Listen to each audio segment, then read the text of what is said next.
Welcome to the Canon in 5. We take the most reputable books in history and distill them for you. Every video covers one chapter, explained in simple words through 5 key points. Here's what you need to know from today's reading. Okay, so here's our game plan. We're going to start with our 3 core needs. What really makes us tick? Then we'll see how those needs can be either supported or, well, crushed. We'll use that idea to build something called the Socialization Compass. Check out 8 specific motivating styles, and finally, talk about how to get your own approach just right. Let's jump in. All right, first things first, if you want to understand how to motivate anyone, your team at work, your kids, even yourself, you have to start with the fundamentals. What is it that drives all of us deep down? So, what do we all need to really thrive? Well, according to a ton of research in what's called self-determination theory, it really just boils down to 3 universal psychological needs. And I mean universal. This isn't about what some people want, this is about what every human being needs to flourish. Think of them like essential nutrients for your mind. First, there's autonomy, which is our need to have a say, to feel like we have a choice.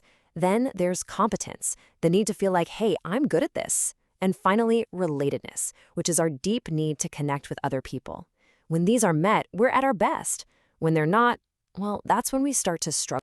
Okay, so anyone in a position of influence, managers, teachers, coaches, parents, can interact with those 3 core needs in one of 2 basic ways. And believe me, the difference between them is night and day. On one hand, you can support these needs. That's what nurtures growth, satisfaction, all the good stuff. But on the other hand, you can thwart them, which actively frustrates those needs and leads to feeling pressured, like a failure, or totally alone. Really, your actions can be like a vitamin for motivation, or they can be a poison. Now here's a really subtle but crucial point. It's not just a simple on or off switch. The research shows that failing to support someone's needs is actually different from actively thwarting them, right? Just because you don't offer someone a choice, that doesn't mean you're forcing their hand. That distinction is key for what's coming next. Okay, this is where it all comes together. Let's build the tool that brings these ideas to life, the Socialization Compass. Think of it as a map for understanding different ways to motivate people. So first, imagine a horizontal line. On the far left, you have actions that are super supportive of those 3 core needs. And on the far right, you have actions that are damaging and actively thwart those needs. Simple enough, right?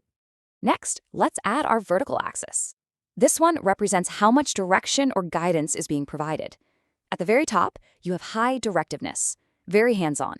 And at the bottom, you have low directiveness, much more hands-off. And boom, when you put those 2 axes together, you get these 4 basic styles. Top left, when you're supportive and directive, that's structure. Top right, when you're thwarting and directive, that's control. Bottom left, being supportive but less directive, that's autonomy support. And bottom right, being thwarting and not directive, that's just chaos.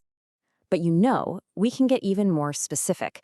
The research actually breaks down these 4 big quadrants into 8 more detailed approaches. So let's zoom in and explore the nuances of the compass. So in that supportive low direction corner, you can be participative, asking for input, offering real choices. Or you could be attuning, which is more about connecting the task to someone's personal values and really acknowledging how they feel about it. Now, when you're being supportive but also very directive, you might be guiding someone, offering help, giving encouragement. Or you could be clarifying, which is all about making sure the goals and expectations are crystal clear so everyone knows exactly what success looks like. All right, now we're crossing over into the not-so-great side. A demanding style uses pressure and forceful language to get compliance. But domineering is even worse. It's a more personal attack that uses nasty tools like guilt and shame to control someone. And finally, down in that chaos quadrant, you can have an abandoning style, where you're just unresponsive and basically give up on someone.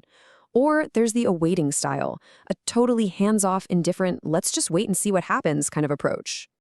So, with all these different styles, which ones actually work best? Well, the data is incredibly clear. Across the board, the styles that are most nurturing, specifically attuning and guiding, are the ones that consistently lead to the best results. Things like high motivation, real engagement, and job satisfaction.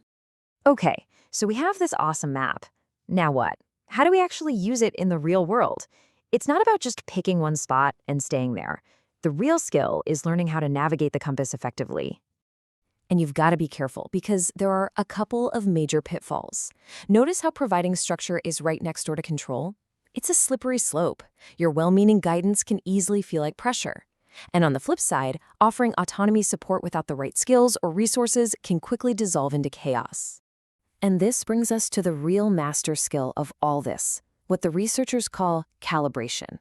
It's the art of adapting your approach on the fly, being sensitive to the person you're with, their needs, and the specific situation you're in. It really breaks down into a 3-step dance. First, you start with the right mindset, one of genuine curiosity and respect. Second, you make a thoughtful choice about which style fits the moment.